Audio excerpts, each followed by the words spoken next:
Okay, and we are live. Hey guys, welcome to the Superhero Cuts podcast where we talk all things Marvel, DC, and Star Wars. It's your boy Stevie Hayes, joined by Jerry, my brother. How are you doing today, man? What's going on? Fantastic, bro. How are you?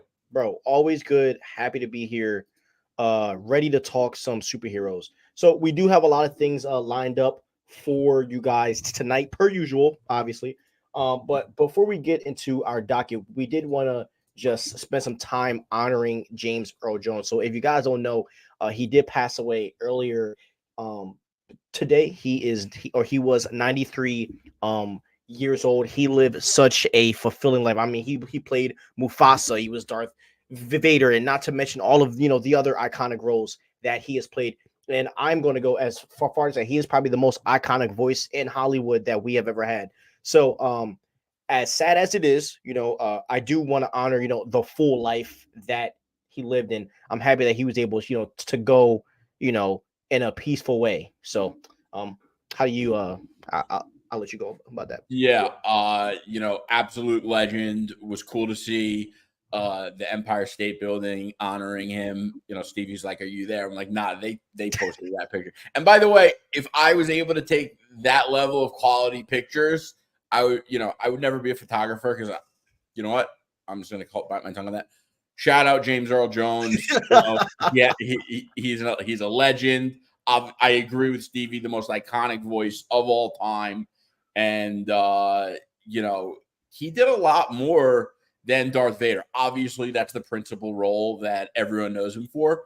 But my dad is like a huge fan of this movie called Doctor Strangelove, How I Learned to Love the Atomic Bomb. Mm. And James Earl Jones was super young in that movie, but he was great.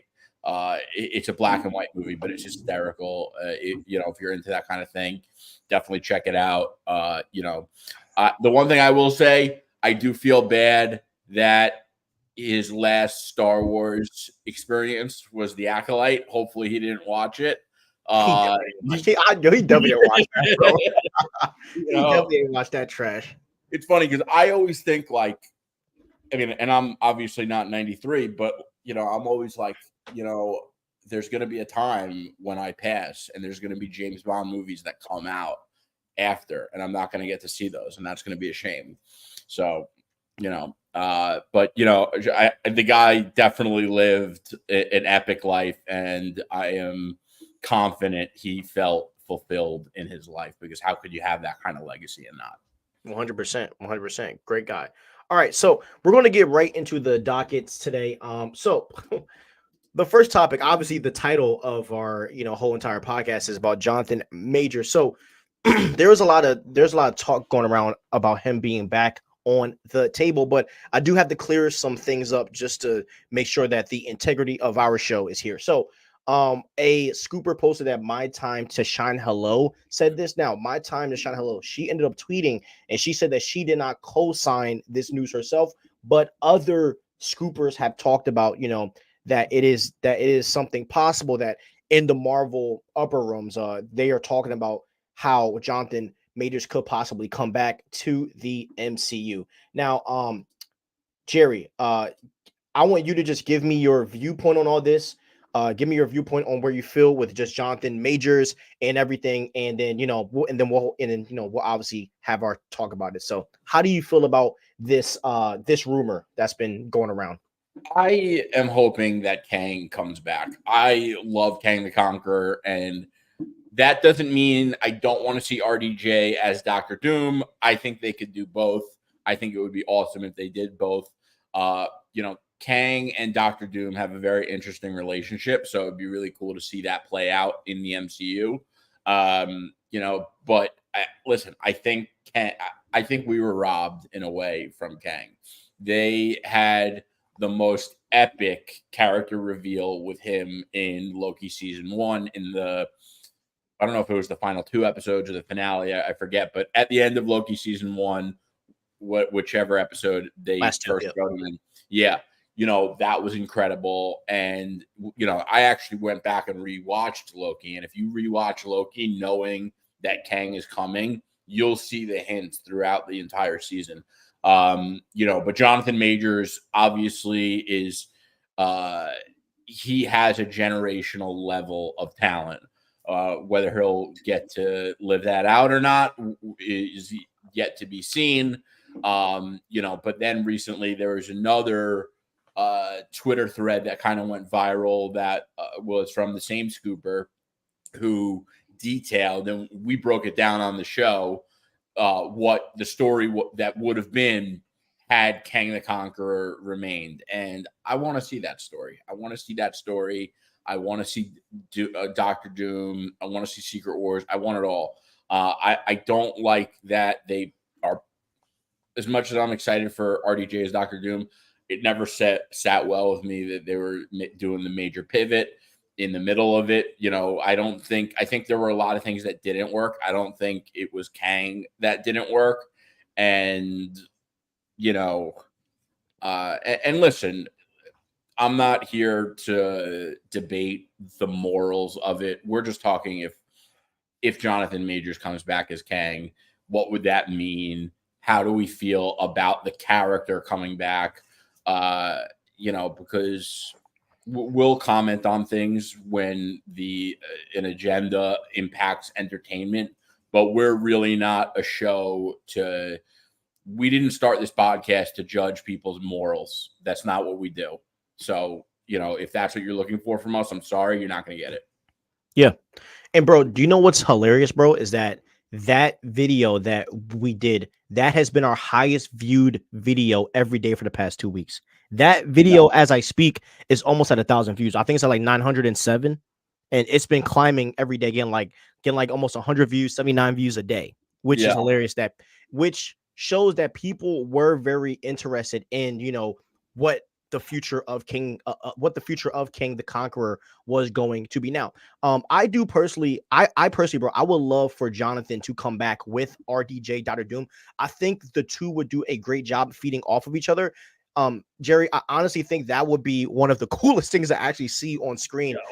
Two actors of that caliber that are able to kind of go at each other. I think it will be very similar to what we saw when we saw Benedict Cumberbatch hold his own with Robert in Avengers and Infinity War, but I think it'll be 10 times better than that, So yeah, I think that would be super awesome. Now, I would not be happy if they ended up, chalking Doctor Doom and bringing Kang the Conqueror back. I just think that, the fact that they did this whole press run with, our DJ and bringing back the Russos, I just don't see them making that big of a change. But I wouldn't put it out of the ballpark that, the Russos brought up bringing Jonathan back, because technically Majors is still in contract. You know what I mean? He's still getting paid his dues. So, I think it would be a very awesome thing to do. And what better duo would you want to be directing actors like Robert Downey and Jonathan, like the freaking Russos? I mean, I think they would position him, in the best way possible. Here's the other thing, like everyone, I see so many people trying to compare Doctor Doom and Kang, and they have a lot more in common than they don't. Obviously their powers and weapons are a little different, but in terms of how they think and operate, they are both like the peak strategists in the Marvel universe. And they are, super strategic in how they operate. They are both willing to play the long game, and they're really slick. So, obviously Doom is the superior, but Kang is not that far behind. And, Kang is the kind of guy that is willing to go back in history generations and then wait his time out to come back and get back at someone. And Dr. Doom's obviously willing to go to those kinds of lengths as well. And, it's not that deep. It's strategy. Not saying the characters aren't deep, but in terms of what they have in common, it's not deep. They're both strategists and they are peak. And, listen, I don't think that Marvel is going to say, okay, scratch RDJ as Doctor Doom, we're bringing back Kang. I think it's more likely that they'll talk about doing both.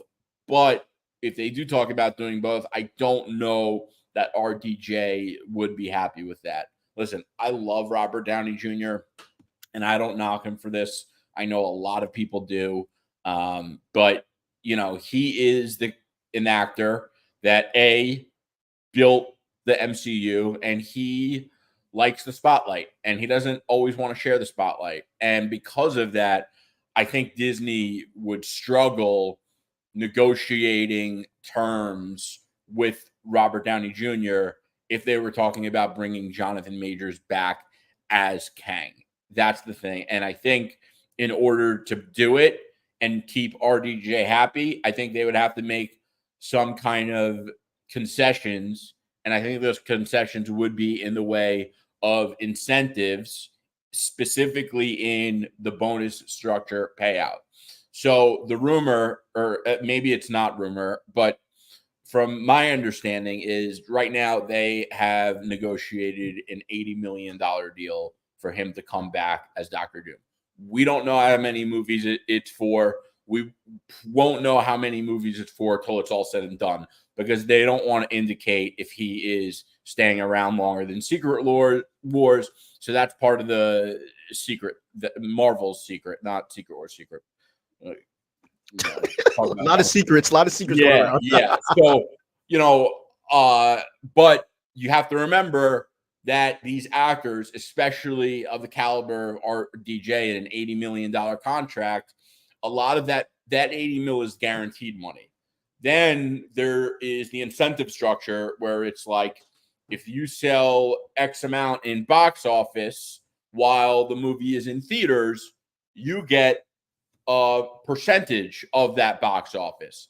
And the higher you go, there's tiers. So it's like, the first 500 mil, you might get 3%. And then once you breach that next, to 600 mil, you might get 3.5 or 4%, and so on. Usually the higher you go, the higher the percentage you get, because that's the bonus structure. The bigger, the better, right?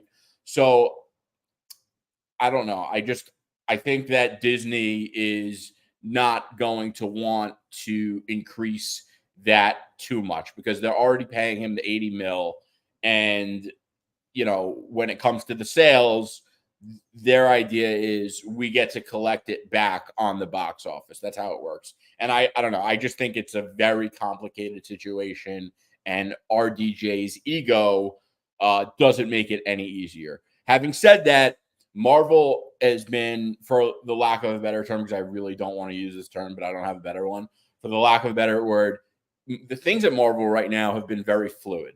They have been making changes. They keep going back and forth. And that's why when I saw that rumor, I'm like, there's part of me that believes that they are second guessing the RDJ thing. They probably expected all fans to be unified and excited over it. That was not the case. Obviously, Stevie and I are both super excited about it, but we're not blind. We are realists. We did notice that there's a ton of fans out there that are not happy about it. And now I'll make a comment on, I'm not making a comment on morals, but I'm making a comment on a lot of people's inconsistency in their morals. There's a lot of people out there that are like, oh, well, Robert Downey Jr. isn't Romani. Well, first of all, Latveria is a fictional country, and number one. And number two, you didn't say anything that when they hired Jonathan Majors, who's black, to play Kang, who's white. And I didn't complain about it either, because I really don't care. But I'm consistent. I'm also not complaining about RDJ not being Romani. Point is, you can't have it both ways. If you're inconsistent, you're kind of full of crap. So whatever, but I do think that Marvel probably thought everyone was going to be super happy about it. They want to pay him the 80 mil because they don't want to take risks, because they're not happy with fans trashing their movies, not receiving them well. So they brought back RDJ. They brought back the Russo brothers. They brought back Stephen McFeely, the writer of the Avengers Infinity War and Endgame and all that. So it seems those decisions say they are right now where they stand. They're not comfortable with risk. They want to bring people in who are battle tested, who they know will perform. But at the same time, I don't think they expected the mixed reaction to RDJ, and I don't think they're so comfortable with that. That's all I'm going to say. Yeah. Yeah, there's definitely some truth to that I can, not saying that like we don't know if it's confirmed, but there's definitely some realistic truth that I could get down with what you've said, because you and I, obviously we text about everything. So I was kind of thinking about our convo when I was like, just when I was noting this topic, and kind of where I'm at, bro, is they're not happy with the reception, but I feel like Feige's like, it don't matter. Like, I feel like Feige's like, we're going to do it anyway, because we just, I feel like Feige is comfortable because he knows what he's going to get with RDJ. You know what I mean? Versus with all of these other people, he doesn't really. I mean, Majors, that was he didn't expect any of that to happen. So yes, and I know that I know that you also agree. Like, yes, that this is a risk. Whether if it was Chris Evans or RDJ or whoever, it's a risk. But nothing isn't a risk. Like it, exactly. But the thing is, it's less of a risk. Exactly. It's much less of a risk to work with RDJ, who you're the most experienced in working with. Exactly. Obviously, it's a risk because they've never did such a significant change this deep into the story. Yeah, like it's a big pivot, mid saga, and they're bringing back their biggest star from their biggest character, and now repackaging him as the biggest villain in the Marvel universe. So exactly, there's a lot of uncharted waters there. But the other thing that Stevie mentioned to me when we were talking about it that's interesting, he mentioned to me that I always say, there's two things I'm going to say. There's one thing that I always say, and I still stand by it, is that Marvel and Disney, maybe not Disney, because they should listen to the fans a little more with Star Wars, but Marvel should stop listening to the fans. Marvel, and if that includes us, so be it. Like, the fans they don't know what they're talking about. They don't know what they want. Most of them don't read comics, and they pose like they do. Like, there's this kid that I see on X, and I've kind of subtly called him out before, but he's always talking about Sentry, like, and he didn't know that the Illuminati, he called it Illuminati headquarters from Doctor Strange Multiverse of Madness. Like, bro, if you don't know that building is called the Baxter Building, you don't read comics. That's like saying I read DC and I don't know it's the Baxter. That's some newbie type ish, bro. Yeah. And he's always saying what they should do and shouldn't do, and it's like, bro, you don't even know, and it drives me nuts because these are the kind of fans that we have that are like running their mouth of what they should do. But Stevie also mentioned another thing. So, I told him about this, but when they casted Daniel Craig to play James Bond, there was immense backlash immediately. And, they basically put him on a boat in London and like drove it up to the dock from the bridge, something like that. I forget. I don't know London too well. I'm a New Yorker. So, but whatever. They drove him on the boat. People saw he had blonde hair. People freaked out. Barbara Broccoli, the producer, was like, I could totally tell it was getting to Daniel that day. And, it was what it was. We forgot about it. We continued to work. And she was like, but I believed in Daniel. I knew Daniel was incredible. And even if I knew that he wasn't sure that he knew it himself yet, because he was so young and he hasn't been in a movie like this before, she was like, I knew he was the real deal. I knew he was going to perform, and I knew he was going to win over the fans. And thank God she didn't take fan backlash, to heart and like let it get into her head, because Daniel Craig, and I'm the biggest Bond fan you've ever seen, and I'm saying this, 100%. Craig is arguably the best Bond. It really is a toss up between him and Connery. And I love Connery too. It's not disrespectful, and if you don't understand that, I'm just so tired of snowflakes. Like, don't get in the comments, because, bro, people got to stop getting. If you don't like an opinion, you don't need to throw a temper tantrum. You're gonna be okay. I promise you. Yeah, just voice your opinion like a normal person, and we can Yeah. debate. That's the way it is. Anyways, go ahead. Sorry. Yeah, but she didn't listen to, the fan backlash. And if there's one thing that I would like Feige to listen to us on, it's to not listen to the fans, ironically. I agree, bro. And that's kind of where I'm at is, like, even though and like, Feige is the king of not saying anything, when things happen. And um we just gotta let them cook. That's just kind of how I feel. And this and the RDJ Vader thing is very similar to what happened with to what is happening with Corn Sweat and Superman. Is that people were so quick to just jump on this casting. Like we have to Different.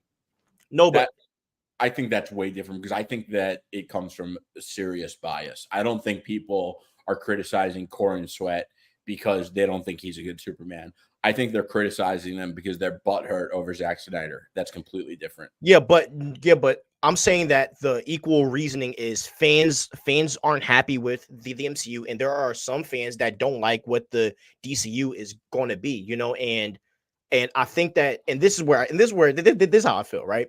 If you are a fan of Marvel, DC, Star Wars, you want it.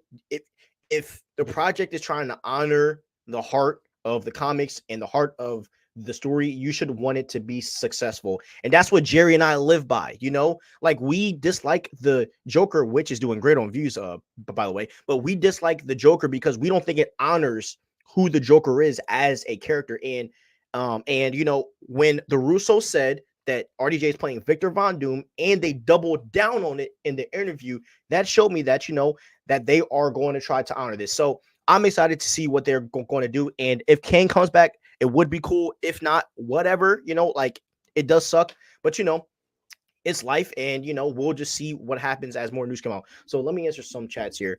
Hungry Almighty. I was never a fan of the whole KANG as the big bad. Big bag. I said big bag. Big bad over Doom for Secret Wars anyways. If he's back as the secondary villain role, I'm okay with it. But with Marvel and their reputation, I don't think this is true.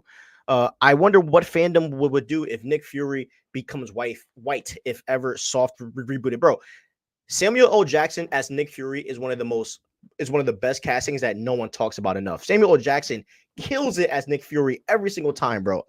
I love Samuel L. as. By the way, Fury. I saw people online saying like, "Oh, nobody cared when Nick Fury was casted as a black actor," and yes, but Nick Fury being casted with Samuel L. Jackson is a little different. And if you're not aware, they started a comic book in the early to mid 2000s called The Ultimates, and it was a different version of the Avengers, and it was supposed to be a little more modern with a couple twists.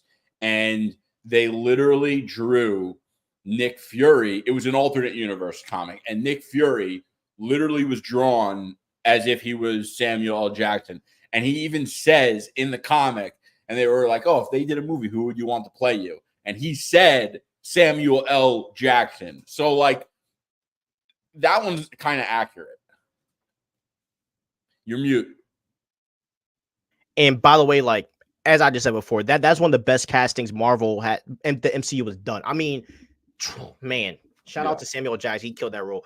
Do you think they should do a show or movie called Fury? Heck no. No movie called Fury. Not after Secret Invasion. Yeah, I will say this though, because I did like Agents of Shield. If they bring that back, I would love for Nick Fury to be in that. I think one of the biggest L's was taking Agent who died in Coulson. Yeah, I wish he stayed, bro. I wish he Great I mean, character. because he was great in the show, and I wish he worked his way back into the MCU. What a great actor that should have been. He should have. They should bring, if they're not going to bring Phil Coulson back in some form, they should get that guy back into the MCU. Mm-hmm. And also Maria Hill dying. Are you serious? One of the dumbest deaths, by the way. Wasted. Great character. Agreed. Okay. Next topic here, Spider-Man news. So this is great news. obviously Jerry and I have been covering everything Spider-Man. Like, I mean, if you, by the way, if you ever want to hear our news and if you want to figure out everything about the character, we have playlists for each hero. So we have a Spider-Man playlist, we have a Fantastic Four playlist. By the way, our Fantastic Four, I'm pretty sure there's like almost like a 90 freaking videos there. I have to check, but we've talked about Fantastic Four, I'm pretty sure the most out of everything because we're big F4 fans. But if you go to Spider-Man, you will see kind of like the projection and the timeline of us covering Spider-Man. So yeah, that's there. But there is some confirmed Spider-Man news that I wanted to talk to you guys about. So today, the Spider-Man 4 director was announced. Okay, so Dastin Daniel Cretton is officially set to direct Spider-Man 4. Now, if you don't know who he is, he directed Shang-Chi. Now Spider-Man is also to start filming early next year. The writers Chris McKenna and Eric Summers will both return to write the script. Now, Jerry, how do you feel about the director for Shang-Chi now being confirmed to direct Spider-Man? Because we all know that he was going to be directing the Avengers films, and then he got yeeted off of that. So how do you feel about him doing I this? am so hyped because, first of all, like, Shang-Chi is arguably the best phase multiversal saga movie. It is arguably number one. I think I would put it under No Way Home, even though I criticize No Way Home a lot in terms of my favorite. But Shang-Chi might be the very best. And that guy is super talented. And by the way, all points back to what I said before. Marvel is not in the mood to take risks. They are done with big risks. They're not doing it. They want to play it safe. They want things to be successful. Funny, bro. You know, so this guy's battle tested. All right. That's my new phrase. I effing Coin like it. saying it. Okay. Coin it. Battle tested. And yeah, you know, I think this is great. You know, we're going to still have to talk about and debate the idea of street level versus cosmic, or, you know, not grounded, whatever. Listen, I think everyone is upset about Spider-Man 4 not being a grounded movie because Spider-Man at its core is a grounded character, you know, and I'm not saying he can't go cosmic and can't go Avengers level threat, but when you read the comics, you know, there is a world built around Peter Parker.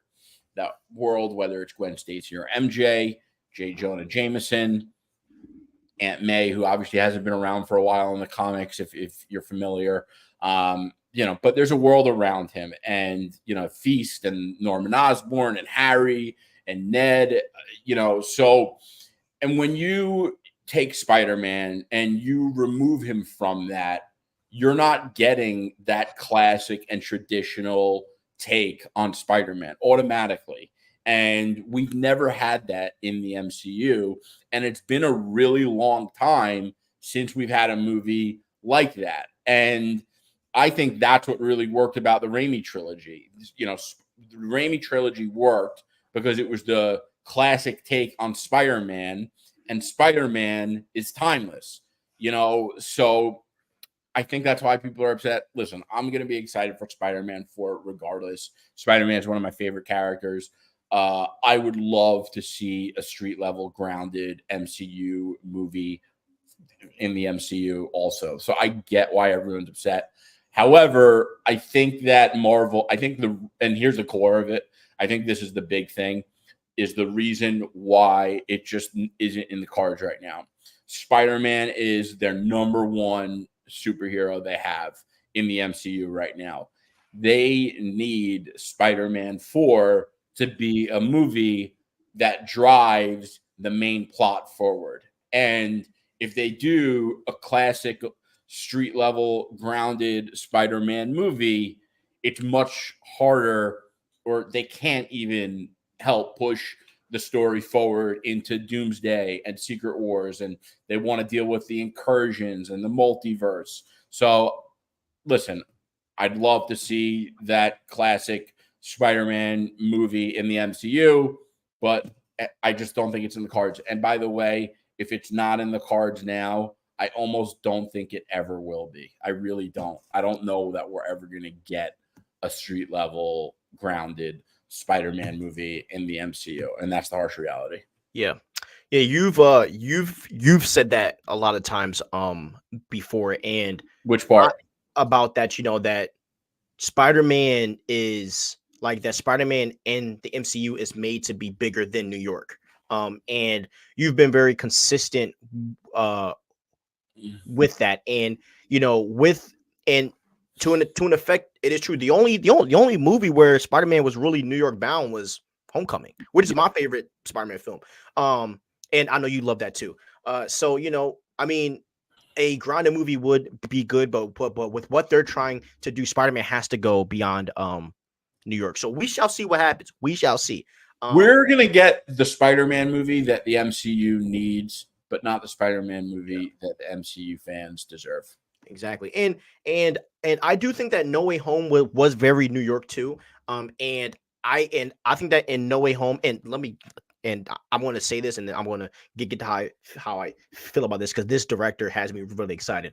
But I do think that there was a lot of improvements on little Spider-Man mannerisms.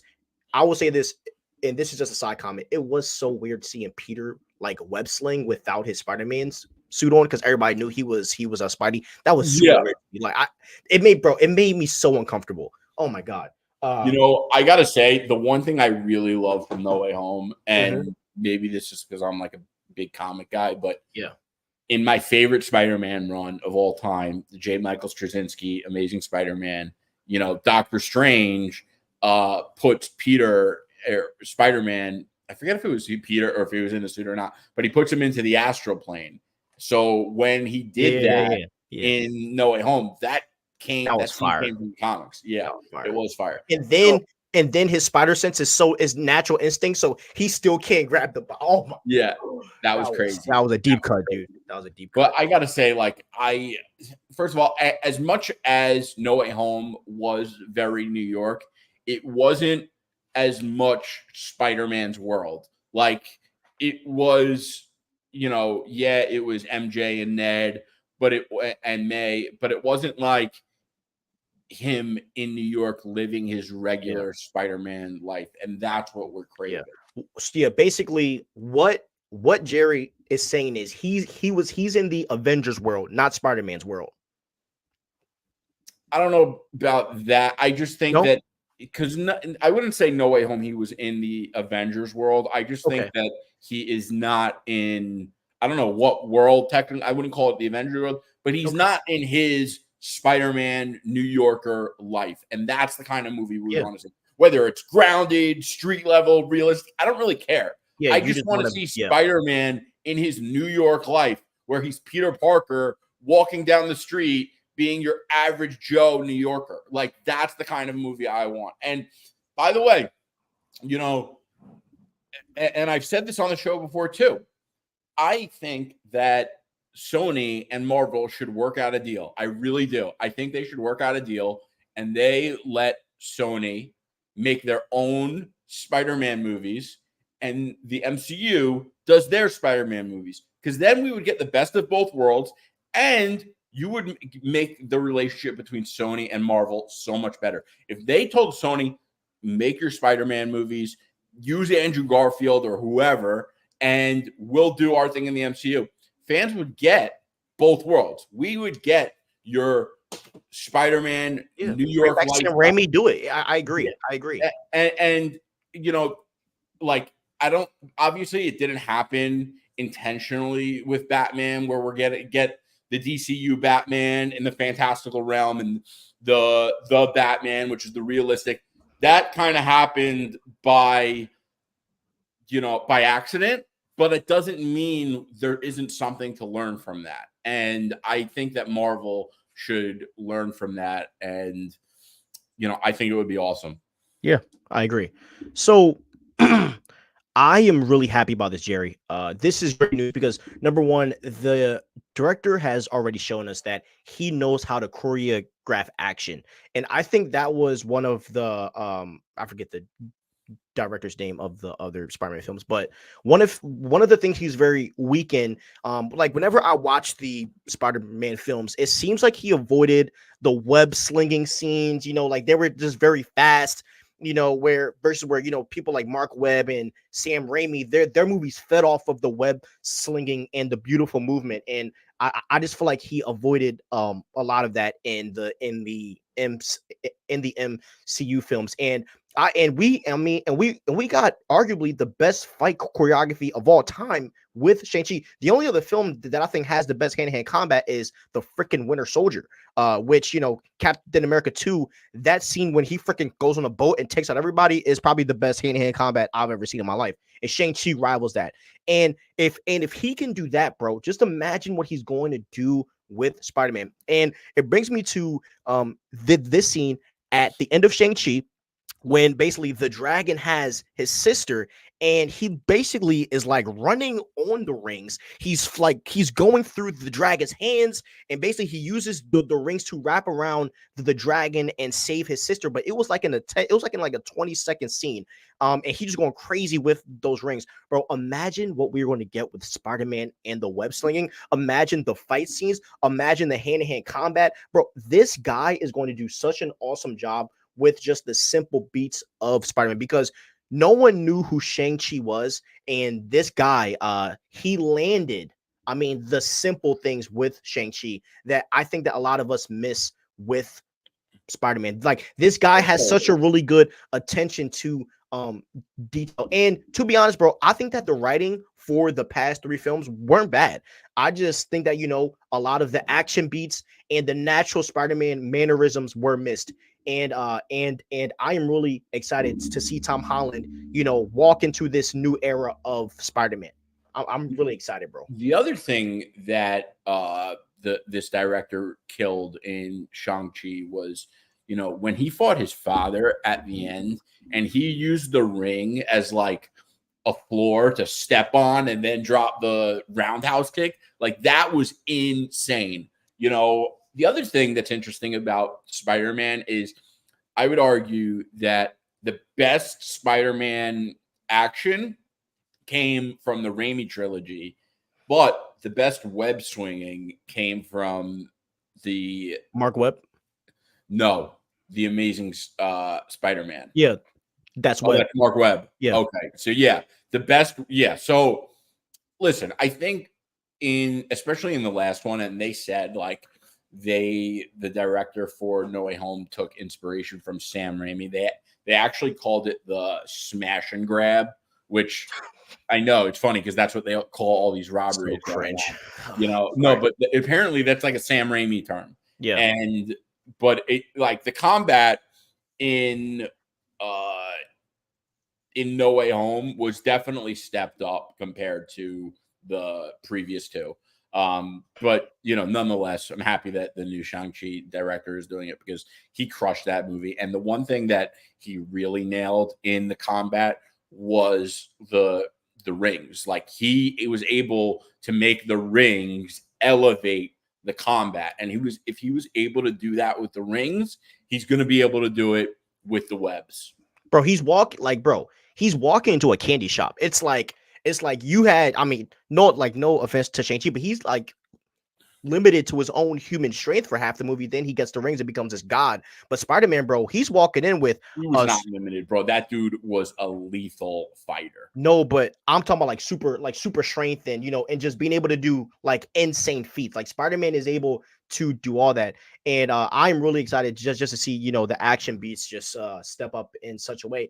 And I also wonder, since this guy's shtick is fight choreography, like, I wonder how advanced Spider-Man's fighting is going to look, because another question that you and I are definitely going to be asking, because I know you, is that we are going to be asking, how big of a time jump is this going to be? And that also like entails how mature is this Peter Parker going to be? Like there's a lot of different plot questions that we have, and obviously we're going to get those once we see some more news and stuff. But yeah, all in all, Jerry and I are very excited about this. He actually sent me this first. I was biking, dude. By the way, fun quick off topic, bro. I went back in Nigeria. I was lost in this forest, dude. I was scared. And when you sent me that text, bro, I was like, all right, I at least have phone service. Dude, Yeah. I was so scared. Yeah.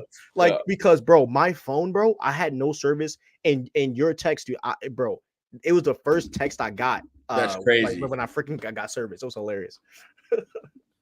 But yeah, we are excited. Let's read some chats here. Where we at? All right. Oh, this thing pop up. Speaking of big risk, the one thing I hope Marvel doesn't do is take big risk on the X-Men. Whatever the first team is for the MCU, there needs to be some level of familiarity. Jerry, do you have a response to that? Yeah. I think that there are so many things that Marvel needs to accomplish before the X-Men, and it's very difficult to make a prediction on if they're going to take risks or not take risks with the X-Men, because a lot of this comes from where they currently are, and we don't know how everything is going to play out. So, and I'm not talking about like our predictions of what's going to happen in the movie. I'm talking about if the movies are going to land, if they're going to be successful, if Kang is going to come back and how that's going to work. So I just think we are so far out from the X-Men that, like, you know, when Stevie and I were talking about this last week, and we were talking about, like, you know, we were talking about how their mindset has changed so much, so many times in just the past 2 years. So, you know, we know, I think Secret Wars is 2027 or 2028. Like, it's going to be at least 2029, 2030 a bit, or based off that till we see the X-Men. So, and maybe we'll see some mutants pop up here and there, but we're not getting an X-Men movie till after Secret Wars. I just, no way. I 100% agree, bro, because there's, as you said, there's just too much to do. Too much to do at the moment. And all this stuff that got going on behind the scenes, I don't want to hear it. And, you know, I used to go against you and say, no, we need them now. I don't even want them to touch it. Like, just focus on Doom, build up Pedro as Reed, do your thing. Don't bite off more than you can chew. Yep. Like, things you need to sell is the F4. You need to sell Dr. Doom and just focus on them too. You know, just get that. All right, let's see. Destin Daniel Cretton wanted to direct Avengers 5 since it's no longer but since it's no longer called Kang Dynasty, which sucks. Yeah, exactly. And to be honest, I'm happy that he didn't do Avengers 5. I don't really think you need new guys taking that. Like, I think bringing the Russos back is the best decision. Play it safe, man. It's a safe decision. Exactly. Exactly. Now, if Marvel Studios was killing, whole different story. Bring them in. Who cares? But they're not. So this is safe era. Kingpin and Scorpion was supposed to show up in Spider-Man 4, including Mr. Negative. I'm not sure if that's happening or not. I'm not sure. By the way, Scorpion sucks. Scorpion is an overrated villain. He has a cool suit. And I am convinced that the cooler a character looks, the more the posers hype them up. Like, yeah, Sentry is what really made me believe that, because you look at Sentry and he looks like this jacked blonde Superman, and like now you have people who think he's a big deal, and maybe they read some comics, because that one kid who I was talking about, like, he was like, you know, posting stuff from like a Sentry comic, and it's like, but if you really read comics, you would know Sentry's not a big deal, and it's not that he's just not a big deal. He's really not a cool or interesting character. He really isn't.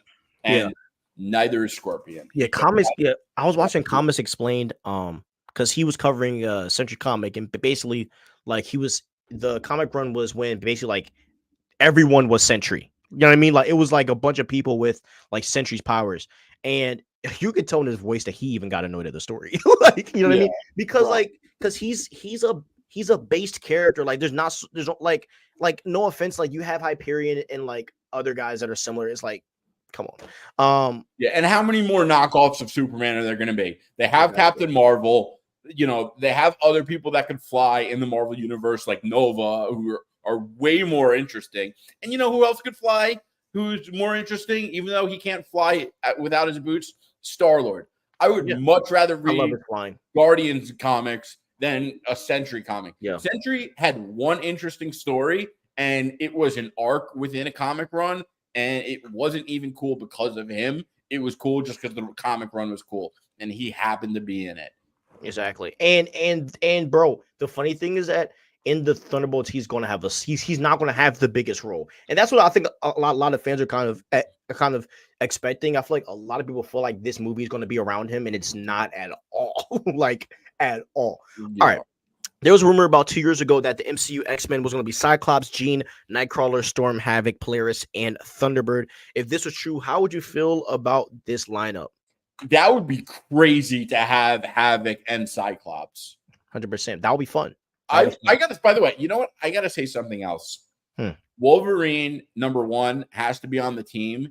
And also, if you are one of the people who are like X-23 should be the Wolverine of the MCU, stop it. Delete your social media. Never tell anyone your opinion again. That is so dumb. And it's ironic that there are fans that say that and then get aggravated when we say MCU. Like, enough. I'm not saying I don't like X-23. I think she's a really cool character. I love Daphne Keane as X-23.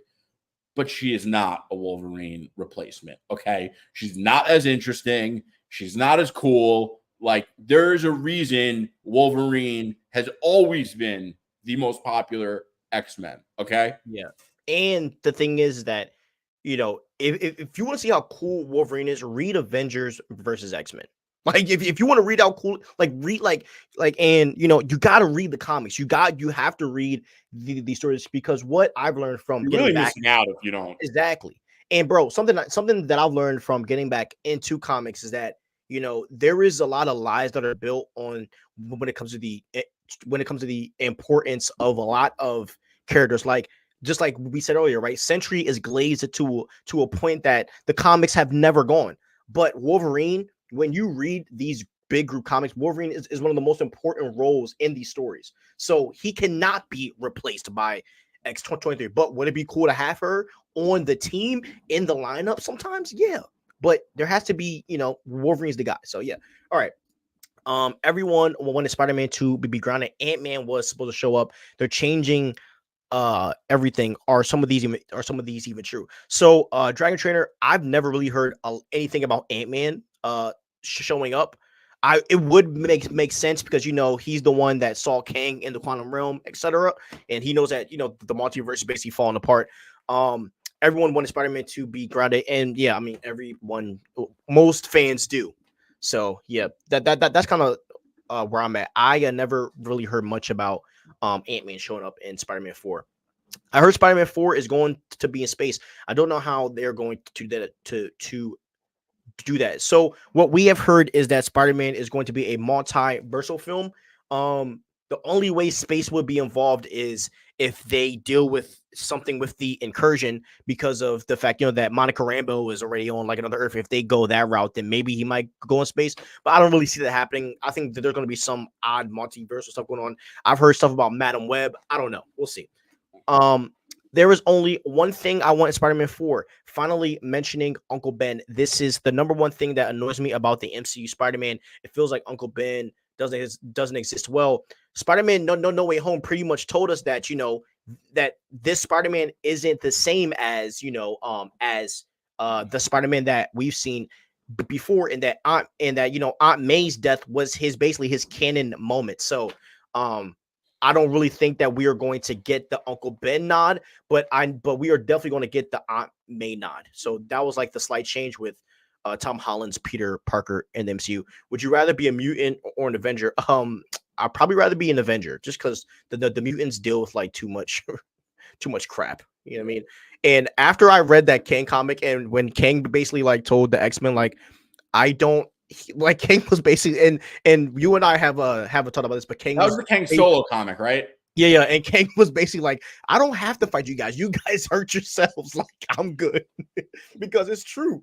By the way, and that is a prime example of Kang being a strategist. By the way, Kang is funny, bro. Like, in the comics, because, bro, him saying that was funny, because it's like, it's true, but like, you never like imagine being a hero and the guy you're trying to beat says, like, I don't have to try to beat you. You're going to beat yourself. You're like, by the way, that is a prime example of why Jonathan Majors is very difficult to replace as Kang, and B, he's a generational level of talent because he was able to play Kang where he came off as all three of the big character traits.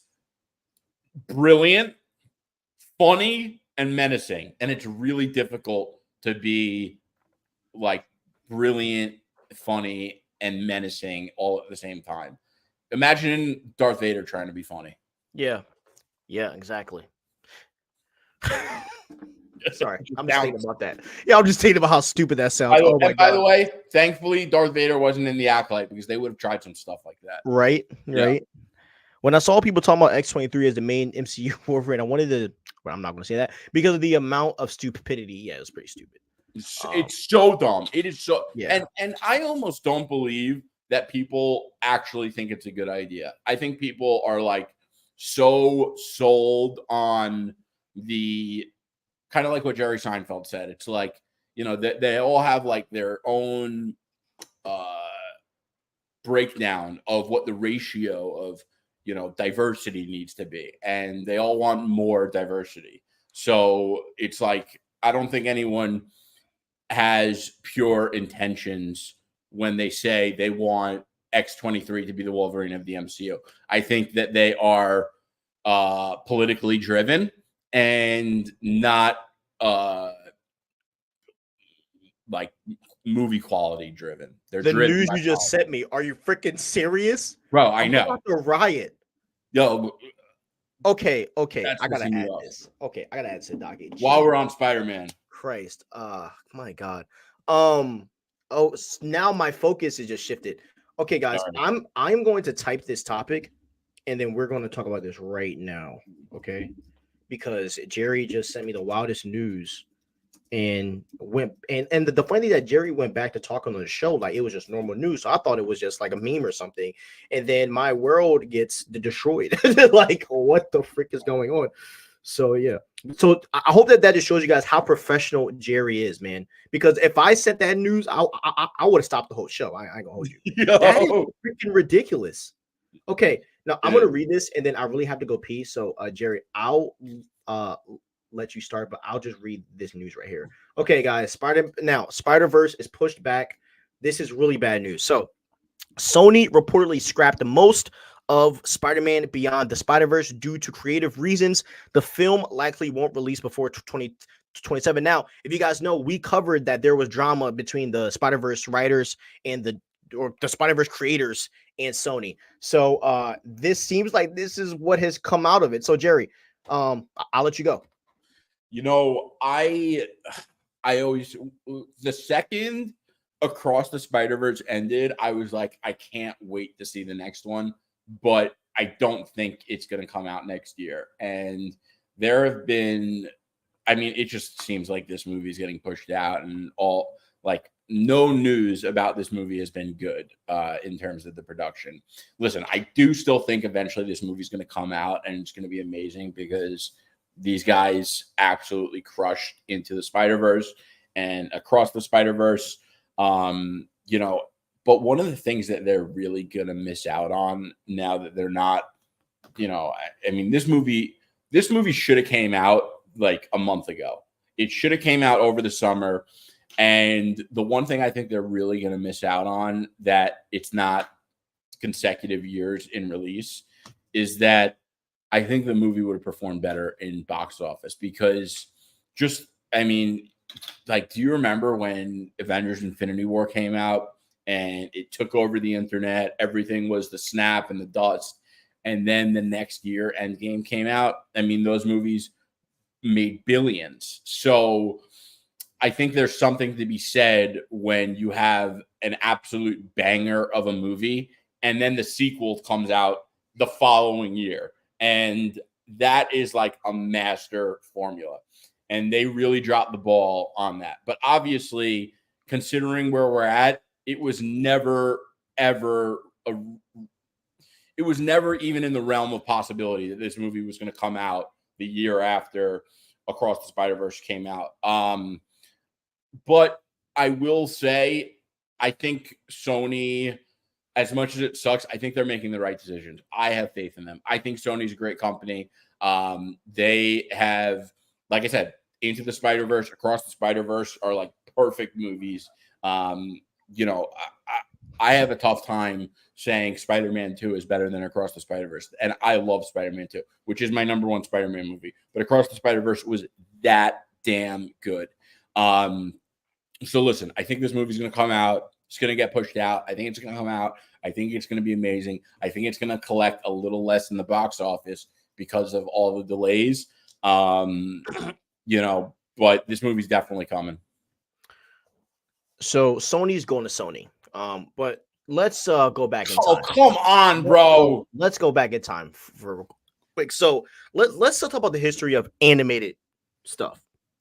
When The Incredibles came out, it shook the world because The Incredibles 1 showed The Incredibles 1, sorry, I got hiccups. The Incredibles 1 showed studios that, okay, you can do an animated movie and it can be just as successful as a live action for its time.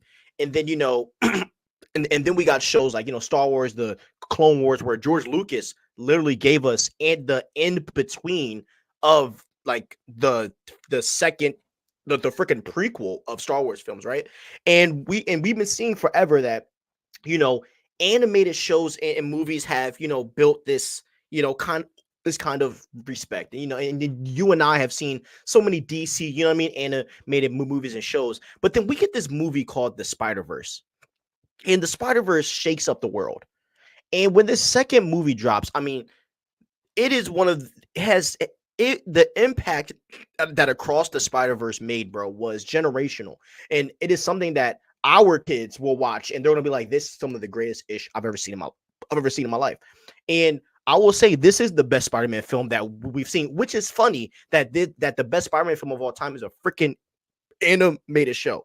Now I do think that this is bad, but I have to read more into, like, I have to read the article because it all depends on what's going on, because we have to take into effect that it isn't Sony that is the reason why the Spider-Verse is good. It's the writers and the directors who brought this new animated concept to Sony for it to work. And I think that Sony did a great job of bending to let them use whatever they wanted. And that's kind of where I think this production slip live and dies. If it was the writers' ideas to make these changes, then I'm totally cool with it. But it's probably not, because we all know that Sony and we all know that Sony and the writers were having beef. And Sony, man, and I understand they've had a lot of movies that haven't done the best, man. They are money hungry. Sony has always been money hungry. That's why they pulled Tom Holland's Spider-Man, because they wanted more freaking money. And it just seemed, and like it always, and this is a pattern. This is the second time this has happened, that when Sony gets a massive success from a Spider-Man property, they try to run it themselves, and then beef happens. So this is kind of what it is looking like to me. And as I've said before, man, Sony is going to Sony, and I think this is nasty.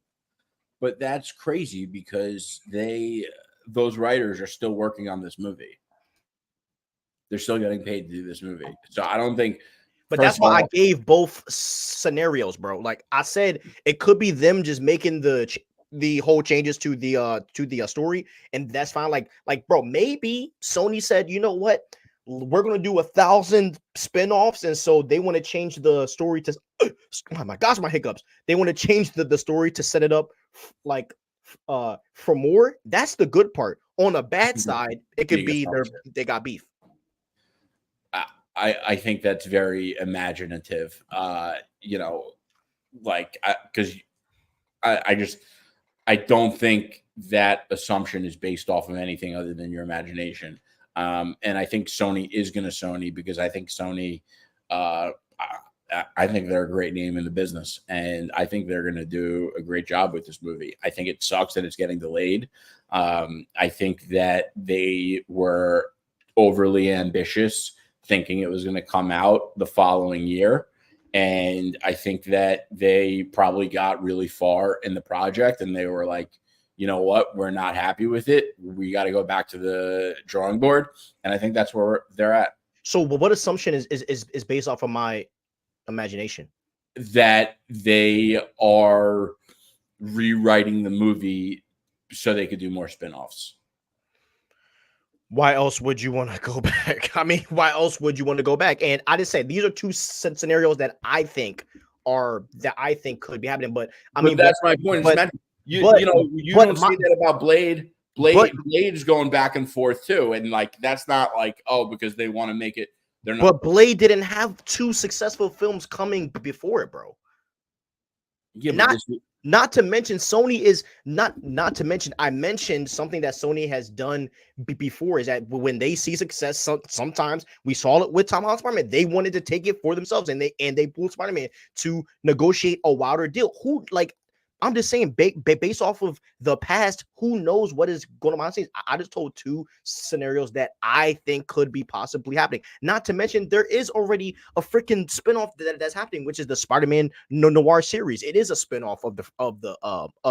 I'm not. But saying that they are going back to the drawing board so they could sell spinoffs is an imaginative leap.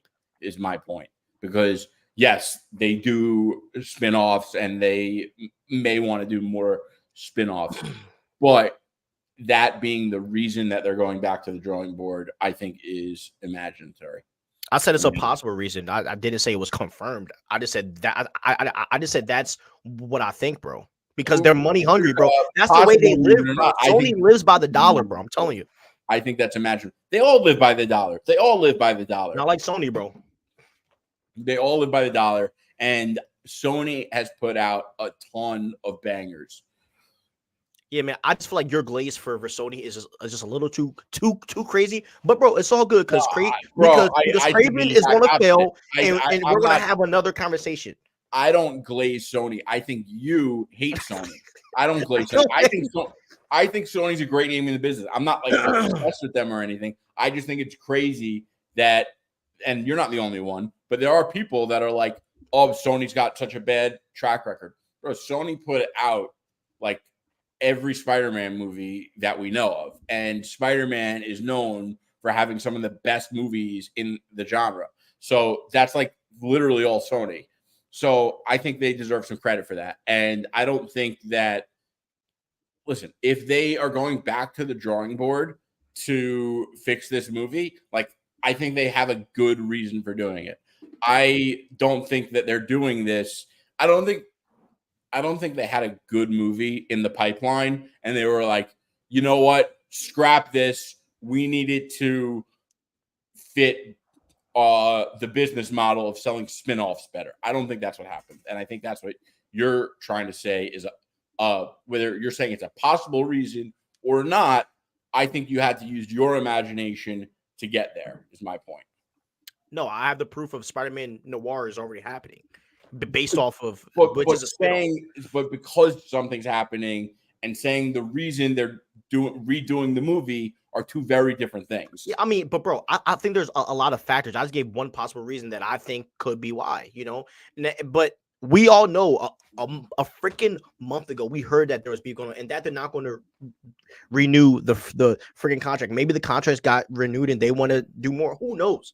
But I hate when news like this comes out. This looks so bad on the brand. And and look, Sony has put out good Spider-Man films. I will never I will never say that. And I do see how like I can seem very hard on people and studios a lot. Like I've given Amy Pascal a lot of hell. And like I remember the day Spider-Man was pulled, Jerry. I did a 3-hour podcast and screamed about it. I mean, I was livid. Like I go hard. But with that being said, man, this just doesn't. I just can't go away from my instinct. This just seems really bad to me, and I hope that they figure something out because I really love what they've done with the Spider-Verse. But if the writers are beefing over a Nicolas Cage live action show, it just makes me imagine what is going on with the Spider-Verse. That's what the beef is about, or that there is beef. I also think that this is going to hurt them financially, if anything, because now so that's the other thing you got to realize. There's two reasons that this really hurts them financially, which goes against your case that Sony is doing this for money. Number one is that when companies say a movie is coming out and they have a release date planned, which they did, they plan for that revenue to come in a certain time. And Sony, hold on, I want to see. I think they're a publicly traded company. They probably are. They gotta be, bro. Yeah. So yeah, okay. So they are. So they're a publicly traded company, which means they have earnings reports and they have to, go through the SEC, and it's a whole thing. So they plan for that revenue to come in a certain time. When they have to push out a release date, they have to recalculate all of that. And that's a nightmare. It's a lot of work. It's a nightmare. And the worst part, you have to explain that to shareholders. And they do not. Shareholders hate that kind of thing, especially the wealthier ones, because a lot of the wealthiest shareholders are short-term traders. So they're in it for the short term. They want the money. They want it now. The other thing is that the back-to-back release formula of like doing it a year later, that's what made the Avengers Infinity War and Endgame cross the billions. And now you're separating this movie, pushing it out from across the Spider-Verse. So people are going to forget. They're not going to be as excited for it. And you're going to lose a lot of that momentum. So if anything, I think this decision hurts them financially. Doesn't help. Yeah. I agree, bro. I just look at, what's happened recently with Sony, like even though Venom 1 and Venom 2 are big financial box office successes, it seems like those stories aren't really going anywhere past these. By the way, if Null is in Venom 3, I'm going to be hype. I will say that. It really is looking like Null is going to be in that film, and I am. And as much as I despise it, I'm very excited for that. But with Madam Web and this Craven film that is coming out and not involving Spider-Man in any of it, that's what's made me question a lot of their decisions. It isn't really based on the success that they've had in the past. Oh, I almost forgot about freaking Morbius. It isn't that I have questioned what is going on in the past. It just feels like they are modeling insanity where you and the MCU is in the same tier with me as well. It's like you give us a banger like Spider-Verse, but then you follow that up with a Craven film, like, what I mean. And it's like, and as I said, MCU, I feel the same way. I need a consistency there. And you have this guy named Miles freaking Morales, who is a great character. And it's like, why don't you position characters like that, or even bringing back another Peter Parker to be involved in this Sony universe? Because I think that having someone like an Aaron Taylor Johnson, Tom Hardy, even Jared Leto as freaking Morbius, like, if you could put these characters with a Spider-Man, I think that changes the whole entire game of how Sony works. So that's why that's why I feel a little uncomfortable with the Sony, and just to make sure you guys don't think I'm an MCU shill, because I get called that a lot. I feel the same way about the MCU. There's just this lack of consistency, which makes me feel very insecure with the moves and hearing news like this. That's why it makes me feel so weird. So I don't think Sony's perfect by any means. I think that their SSMU, whatever it's called, spin-off universe has been pretty much a massive failure. I think, listen, I liked the first Venom movie. It wasn't like one of the best comic book movies ever, but it was a fun movie. Second movie, did I enjoy it? Yeah. Was it great? And no. Would I watch it again? No. And listen, the third one, it might be good. It might not be. I also think that initially, at least, the plan was for Venom to meet Spider-Man. And I still think that might happen. I can't imagine a world where Sony and Marvel teased in the post credits for both Spider-Man No Way Home and Venom Let There Be Carnage. Both the post credit scenes had each other's characters in it. So it seemed like they're hinting at it, and no one's really talked about it since. But we wouldn't hear anything about it from Marvel if that was the plan, because we all know they like to operate in secrecy. So I do still think it's possible that Venom and maybe some of the other villains will end up facing off against Spider-Man. Should those movies have had Spider-Man? Of course. There's no excuse to put out movies like Morbius and Madam Web. And, I kind of still have hope for Kraven. I like Kraven a lot as a character. He's one of my favorite villains. So, I think that'll be, I'm holding out hope for it. But my point is, listen, Spider-Man is known for having like some of the best movies in the game, and all of those movies have been made by Sony. So Sony has put out a lot of heat. If there is a studio that I think deserves the most flack, I would say it's Lucasfilm. Lucasfilm has put out so much trash. They've only had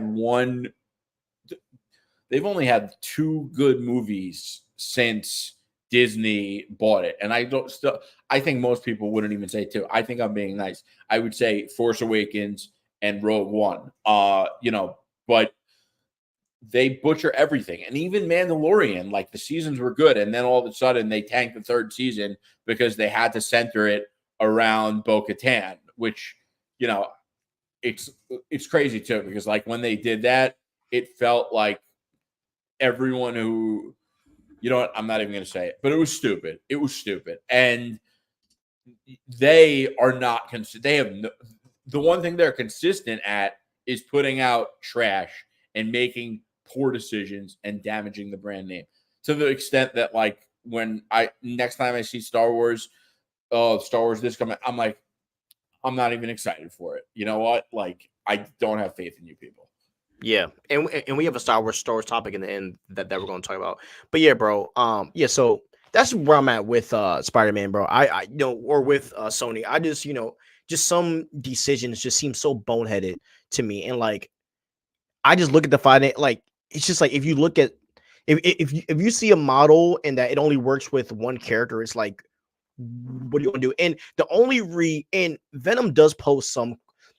The Venom film does pose some questions, because we all know that the symbiote scene where the guy that plays Mordo, he's apparently in the Sony universe. Apparently that scene is in the film, but they said it's still in MCU. So I don't really know what's going. How is Mordo in the Sony No, universe? no, he's not Mordo, but he's playing like a general or something in okay. But they said that, and there was basically a scene of him looking at the table with like the symbiote that Venom left in the MCU, and they were saying that it's not what you think. That isn't in the Sony universe. I mean, there are some questions there, and this is probably the most like critiquing I've been of the MCU for a while. One of the MCU's biggest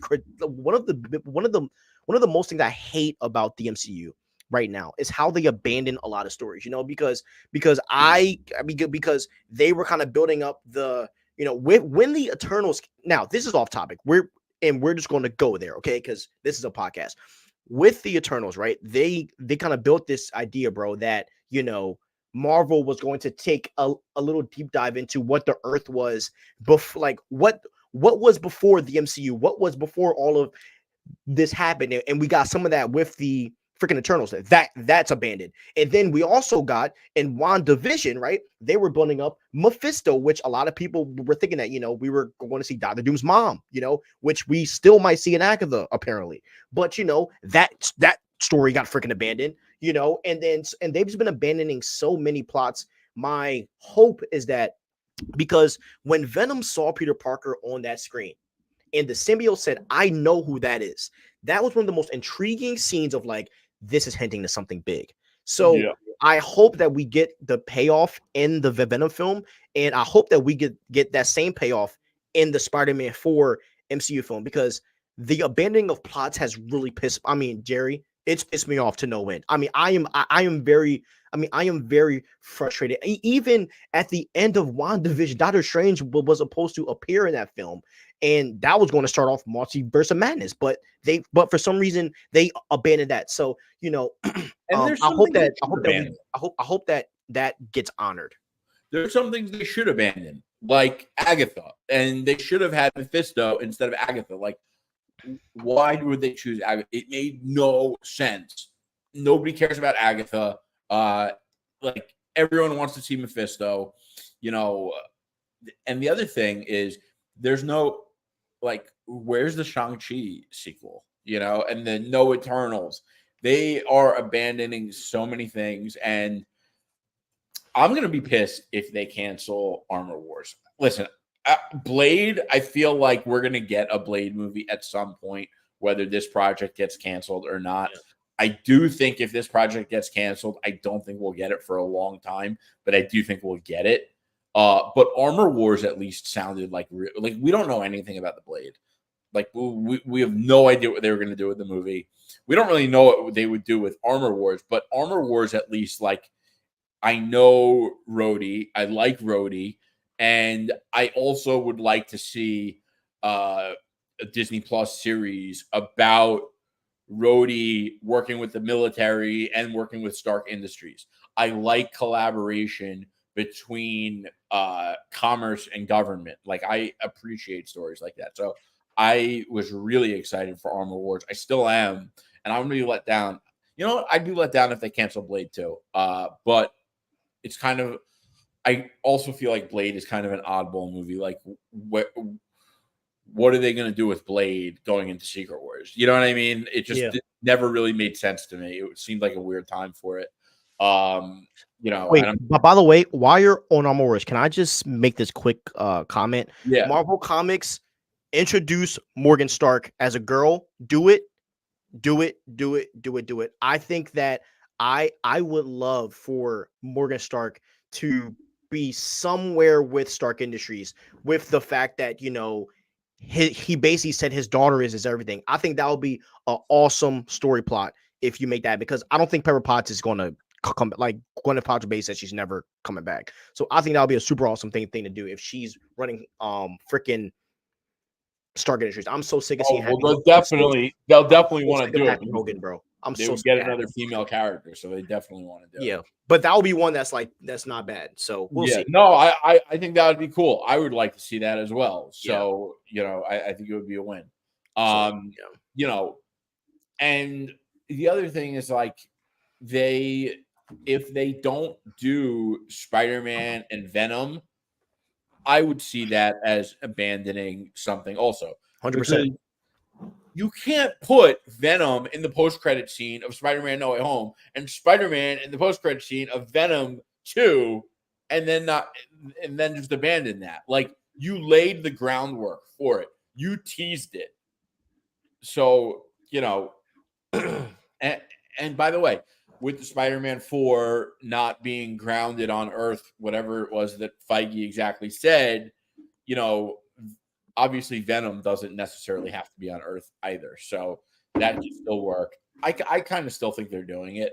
I also think they should. Here's the other thing about Spider-Man Venom that you have to keep in mind.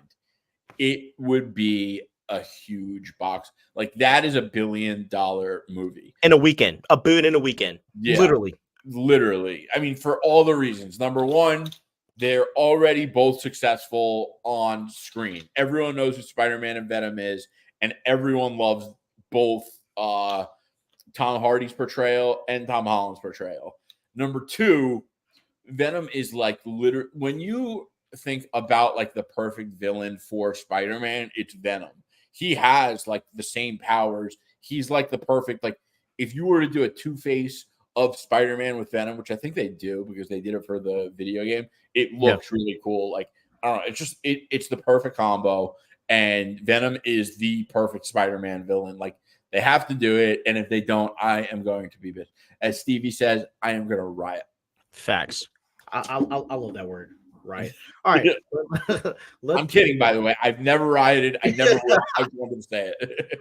All right. Let's read some chats. I get that Aunt May is the MCU's Uncle Ben, but I still would like to know what happened to MCU Ben. Did he die in New York? I'm not saying Ben needs to be that important, but just some explanation, bro. We're just gonna say he died in Avengers 1 due to when the Chitauri invaded. That's my fan theory. Take that, guys. Fan theories to the moon. Do you think Marvel should be handling the entire Spider-Verse? I personally do not think Marvel should be handling the entire Spider-Verse. I think that Marvel should be working in tandem with the writers at Sony, because the writers at Sony understand how to run a good multiverse. I think that they should take notes from them, and they should have them in their rooms when they are developing the freaking multiverse, because the Spider-Verse, they did it and it was so organized. So yeah, Sony gets too much slack. To me, Amazing Spider-Man 2 is underrated. Not a big fan of that film. I What agree, it's underrated. Yeah, I think it's trash. Oh, but what do you think the Spider-Verse would be like if Marvel had the rights to all of it? It would be a mess, because Marvel has done a terrible job with explaining the freaking multiverse. The Dragon Trainer. Oh, yeah, we're not going to do that conversation. I'm not okay. There we go. Yeah, Sony gets way too much slack. I remember when I used to be one of those guys who said Marvel should buy the rights to Spidey, but now I'm mature and smart enough to realize that will never happen. Yeah, I don't honestly, bro. I do not think that I don't think that Marvel should buy the rights, but I do think that that Sony should be up to them sharing and using the characters in the MCU. Why not? Like, what is the reason? You will make 10 times more money than Venom.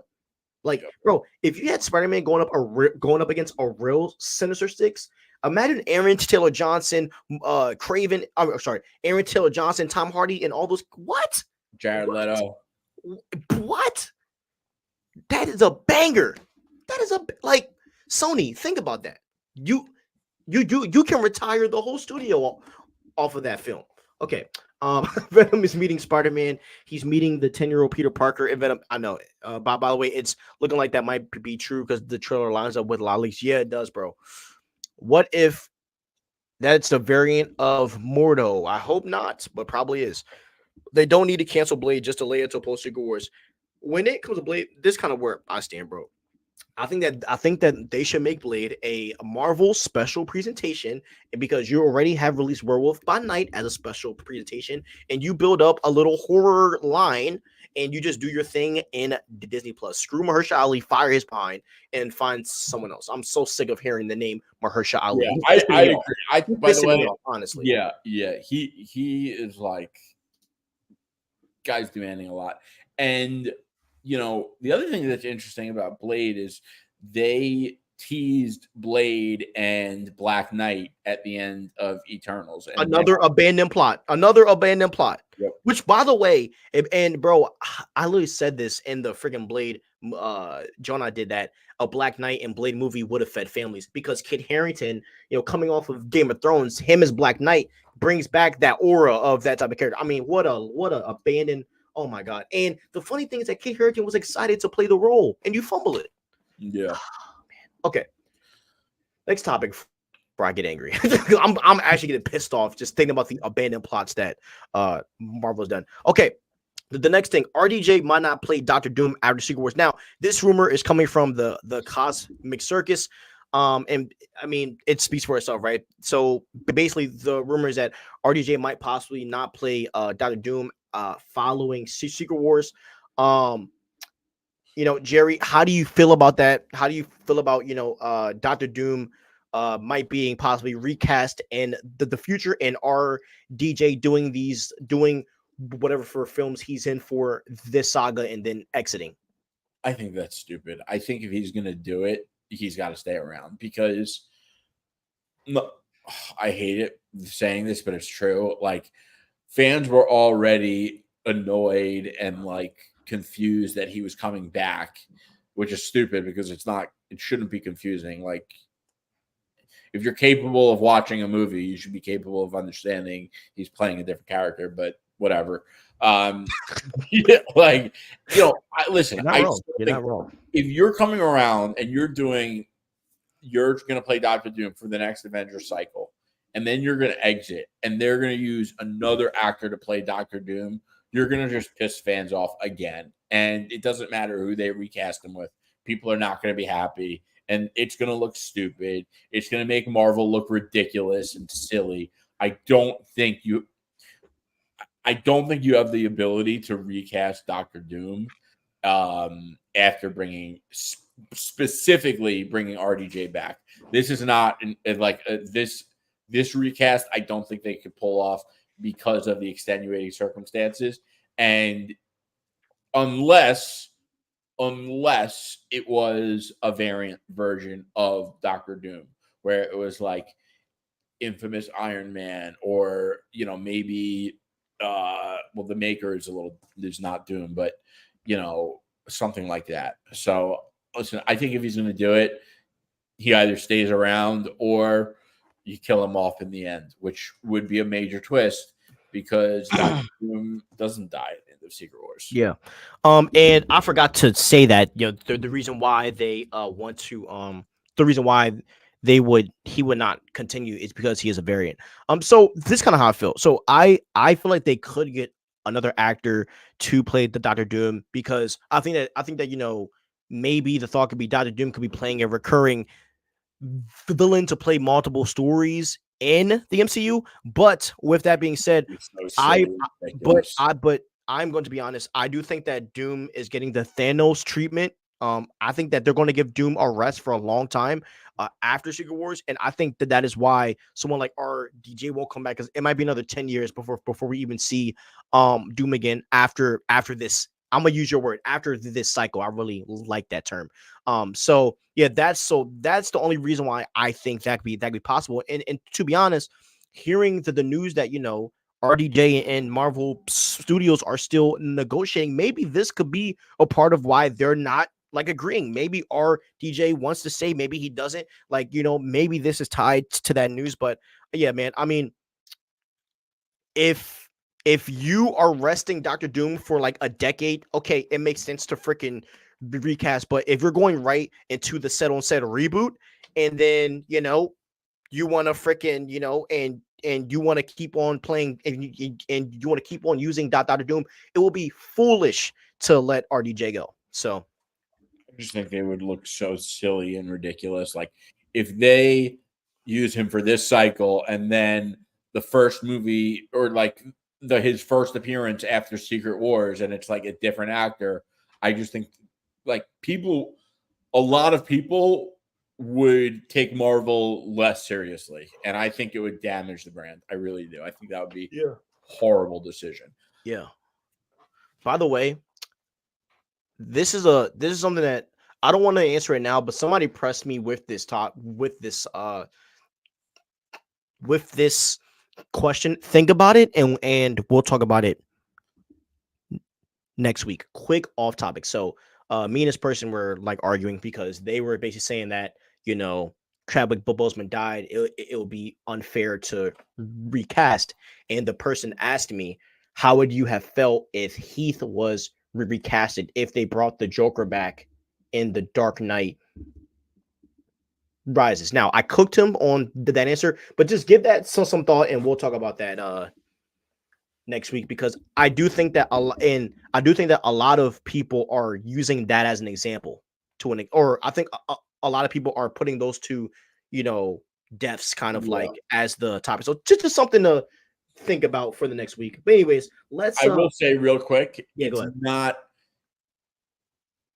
It's not a 1-to-1 comparison, because Heath Ledger would have had the Joker recast, would have had a small appearance in one movie, whereas the MCU is much larger than a trilogy. And that's what I said to him. I said the Joker being in The Dark Knight freaking Rises, and T'Challa leading one of the leaders of the MCU, is two different roles. I mean, yeah. And also the significance of the Black Panther for kids growing up with that is much bigger than the Joker. Way more impactful. You're right. Exactly. All right. Now let's get to some chats here. Okay. They don't need to cancel Blade, just delay it till post Secret Wars. They should turn Armor Wars back to a series. Seriously, I'm confused now. We are. Hey, Dragon Trader, we are all confused at this point. I do not believe that rumor at all. Why would they have a RDJ Doom with a connection with Pedro Reed, only to keep Pedro Reed post Secret Wars to change Doom? That is a very valid point. They should just bring back Kang then. Dragon Trainer, you're cooking. I agree. Den of Nerds brought this up. Shout out Josh. Yeah. He cracks me up. Den of Nerds brought. But by the way, if check out his last live stream, Comics Explained, he was on there, and they were just nerding up, Oh, talking about hell comics. Super cool. So the Den of Nerds brought this up, but he thinks that post Secret Wars will have 4 pillars of Marvel: Avengers, X-Men, Fantastic Four, Spidey, and one universe, recasted Avengers and X-Men, rebooted Fantastic Four stayed to Tom Spidey stays. Yeah, he has talked about that for almost 2 years now. that would be incredible, and it would be very difficult to pull off. Agreed. I remember people comparing recasting T'Challa is equivalent to recasting Brian from Fast and Furious. LOL. Thus, now, Jerry, you are a Fast and Furious fan, so I will allow you to cook for right now. Yeah, like the Fast. I also don't think. I just don't think these are fair comparisons. Like the thing, and I'm going to say it because like I used to not understand why representation was important. I told Stevie this last week, and it was actually my younger sister who was like, well, black kids didn't always gravitate towards black dolls and toys, and I never thought about that. Mm-hmm. And I was like, that's awful. So obviously, like, so like I couldn't imagine being a parent and taking my kid to a toy store and having that experience. It's obviously sad. No one should want that for anyone. Yeah. So, when you have a character like T'Challa and kids get to grow up with that, and having a black superhero, I think is very important. And and by the way, I'm not someone that is like, I'm not a social justice warrior or anything. I think I'm a pretty fair and balanced person. I could see things on both ends of the political spectrum. Um, I'm not saying I'm a moderator, centrist, or whatever, but you get what I'm saying, what I am saying. And like Brian in the Fast and the Furious obviously was an important character, and the Fast and the Furious franchise is really non-existent without him. Like him and Vin Diesel are the equivalent to Iron Man and Captain America. Like they literally would not exist. And also before Fast and the Furious became, this huge, larger than life stunt franchise, it was a really like cultural West Coast heist cartooner society movie. And because of that, the personality of Paul Walker bleeding into his character Brian was so integral to Fast and the Furious. And they didn't recast him. I also don't think they needed to recast him because they have a lot of other characters. It's a huge family, and it wasn't like Brian was the only person who was able to add that value to the team at some point. That they have enough characters that bring different things to the table, right? Obviously, Vin Diesel's the big one. You take out Vin Diesel, you don't have the franchise. Yeah, it's cooked. Yeah. Yeah. But the one thing Marvel doesn't have without T'Challa is you don't have someone who could be the number one favorite superhero who is black. And like, once they bring in Miles, yeah, you'll have that. But no one's gonna say War Machine is their favorite superhero. Now people might say Sam Wilson, even though some people are, arguing against it, which I think is horrible, by the way. I think, first of all, Sam Wilson's one of my favorite characters. I love him. I love him in the comics. I think he's great. And Steve literally gave him the shield. But, like Black Panther is an amazing character, and he's very unique, and he is very similar to James Bond because, he has a lot of cool gadgets and he uses a lot of cool technology, but he does a lot of espionage and spying and goes on missions. So, you can't compare that to Heath Ledger and the Joker. You can't compare that to Brian and Fast and Furious. What T'Challa brought to the MCU is entirely different. And it's not about disrespecting Chadwick. It is about the representation to be there for the kids, and B, it's so important for the stories also. Yeah. So I just don't think it's a fair. I don't think either of these, like the Joker or Brian, are fair Yeah. comparisons. And like if you are someone who is still on like, oh, it's disrespectful, we have to honor Chadwick's legacy. Like they did an amazing job It was honoring Chadwick. beautiful. The funeral was beautiful, bro. Yeah, in Wakanda Forever. And like we're Mhm. gonna have that movie forever. It's not going anywhere. So I don't and I don't think the people who don't want to recast T'Challa are against the representation aspect. Why would you be so emotional over T'Challa and then be against the representation piece? So I don't think it comes, and you know me, I'll call people out when I think their intentions come from the wrong place. Yeah. I do think their intentions come from the right place. Like, I think that it was devastating. We didn't know he had cancer, and then all of a sudden it was like out of the blue Yeah. that we lost him. So like I get that. But I think you have to realize like how important it is for the kids. Like think about that kid who's like getting an action figure for his birthday, and he wants T'Challa, and like I'm not okay with taking that away from kids. Yeah. And also, bro, T'Challa transcended like he like T'Challa became a university, and look, and Hungry Almighty, exactly right. Black kids would dress up as Superman. I dressed up as Superman, but when T'Challa came, bro, and it's facts, Bro, I sent you the literally the other day. facts, bro. Like T'Challa has reached that Superman popularity where anybody will dress up as him because he's that loved his character. So yeah, I agree with everything you said. By the way, that whole Fast Furious thing is definitely going on Spectrum Cuts. It's hell yeah, bro. Oh yeah, for sure. I'm taking that.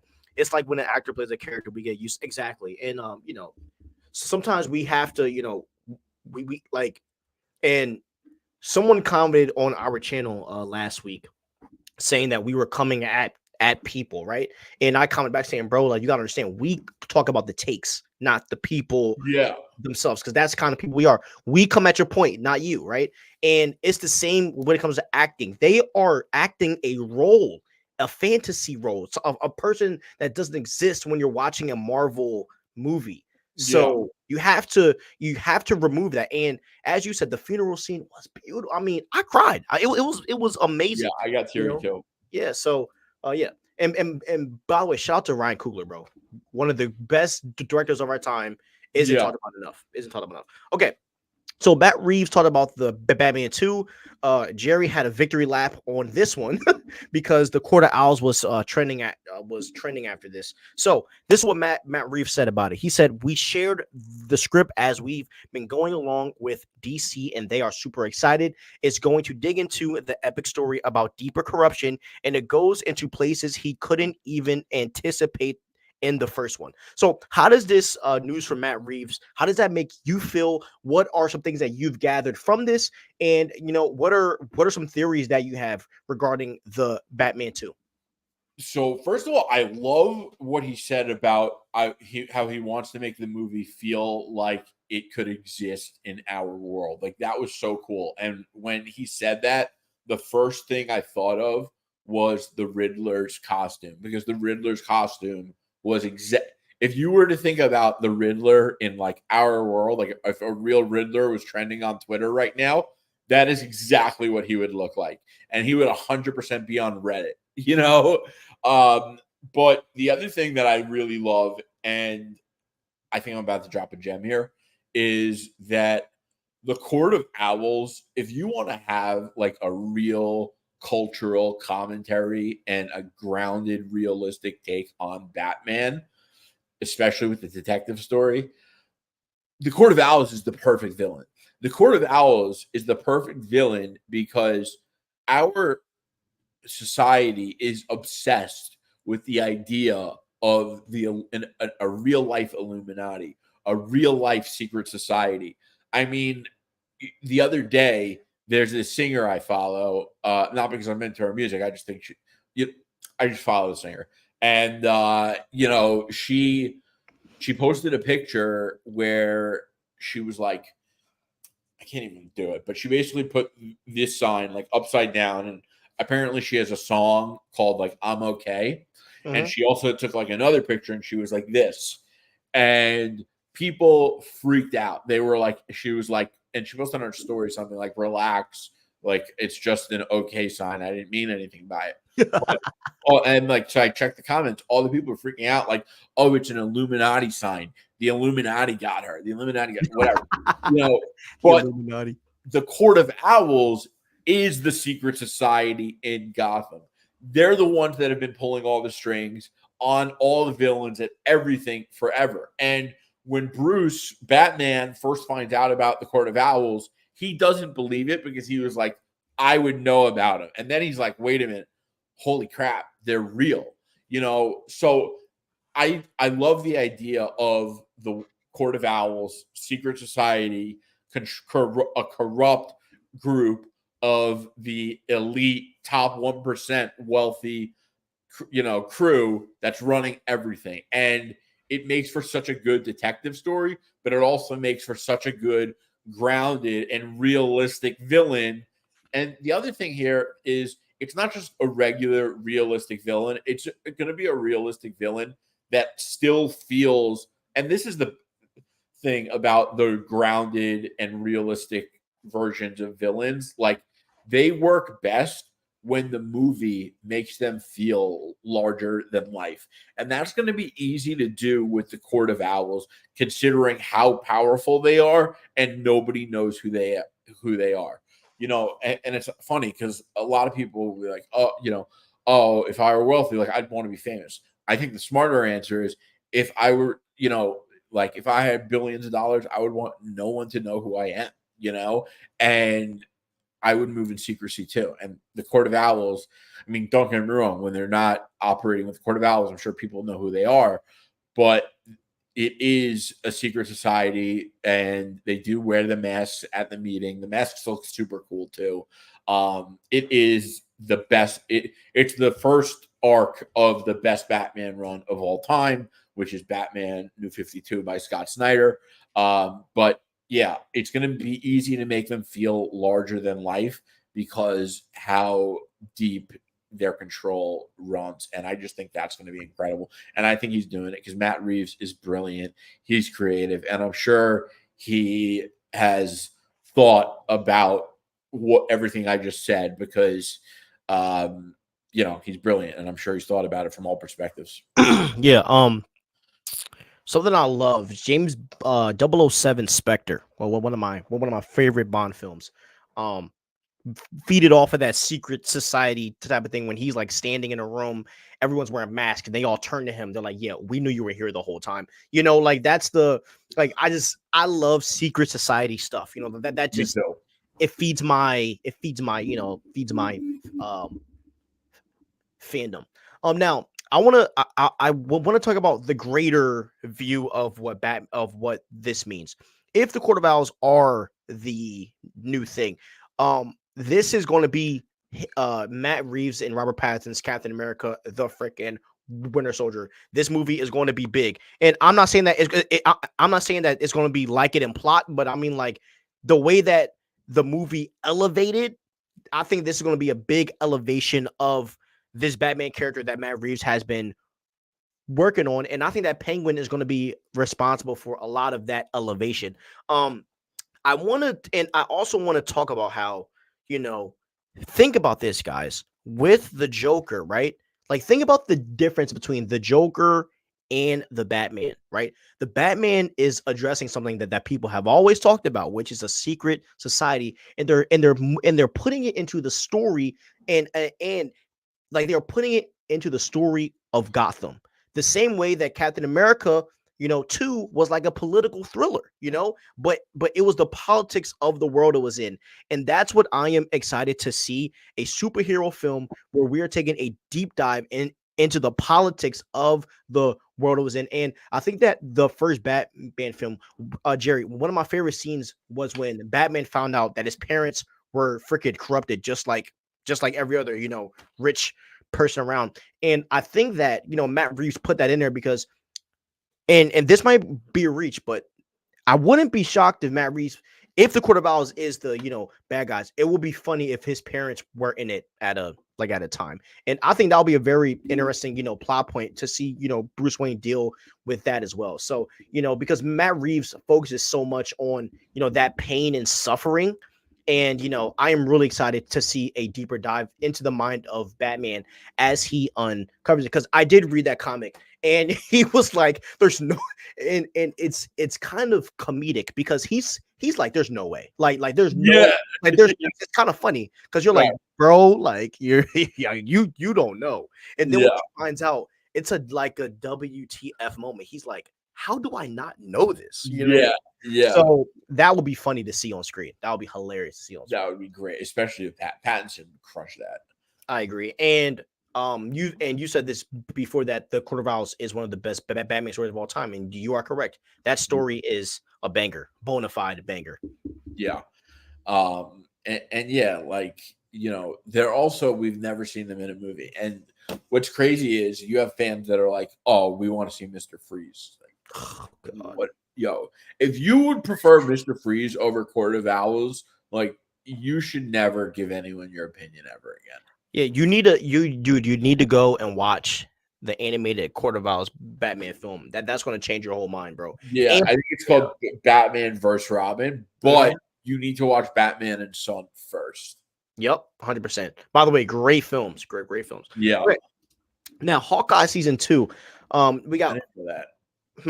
I didn't know this. Yes. Yeah, so we have so guys, so we have 2 more topics, and then we are going to get out of here. So here we go. Hawkeye season 2. So there was some news that came out, I'm pretty sure earlier today or yesterday. I forget because I'll be saving everything. But basically the Cosmic Circus talked about that, Hawkeye season 2 is in the works. And this is kind of going to go in tandem with the street level TV show verse that has been building out with we had Hawkeye season 1, then we got Echo, and and now we are getting a Daredevil show, which we got. By the way, guys, we are going to cover every bit of that show, which we're pretty excited for. But yeah, so Jerry, how do you feel about Hawkeye season 2 being in the works? Bro, I'm so pumped. First of all, Hawkeye is an underrated character, number 1, and number 2, they did such a good job with the world building and the surrounding characters that I can't wait. Oh, that's such good news, especially because it feels like they've made and are making so many whack shows for Disney Plus that it's nice to finally hear that one of the better ones is getting a sequel. 100%. I loved Hawkeye season 1, and I believe that this is a great installment, and I think that they are making a slight shift in their shows in 2025, where it's going to be very street level type. Even with Ironheart. Ironheart seems very it's going to be pretty much to the ground on this one, and I think that Hawkeye was a good show that focused on just street level stuff, and I would love to get Daredevil in the season 2 now. I was going through Marvel Unlimited because I was like, is there any stories with with those two? Now there isn't really much except one that I read, which is pretty funny. Basically, so it's called The Mark of Hawkeye, where basically, bro, it's kind of like the story where Hawkeye and Matt are fighting over Natasha, and basically she doesn't decide who she wants, and then basically they go to Natasha's house to talk, and then Daredevil gets the Avengers pop up and is like, yo, we need you to fight the X-Men. You know what I mean? And then then that goes right into the Avengers versus X-Men. Now, so they would have to rework a story with them two, but it could be possible. And then another possible setup that I saw, which by the way, the comics sucked. I mean, it was so bad. But Hawkeye, there are some really good Hawkeye comics. Yeah, but this one's bad. So basically, following the Devil's Reign, right? And I was kind of upset because I read this comic after I got done. I'm pretty sure I got done Devil's Reign, and then I read the comic. And I was like, never again. But basically, Hawkeye did basically after the Devil's Reign, Hawkeye led a team of Thunderbolts following that story, which could maybe be some type of story that they might be feeding off of. Now, Gonna be honest, that Thunderbolt roster was mid. I ain't gonna hold you. Like, I just don't think Photon should be a Thunderbolt at all. Keep her in space. But but like those could be possible stories that they could be feeding off of with maybe different characters. But I would like to keep it pretty chill. I bring Kate back. Kate Bishop was awesome. She was one of the best new castings that they've had. They should stay in that lane. I also am hoping that we see more of Swordsman. Oh yeah, he was awesome too. Yeah, that actor was great. Yeah, he was dope. Yeah, more Kingpin, and more Kate Bishop.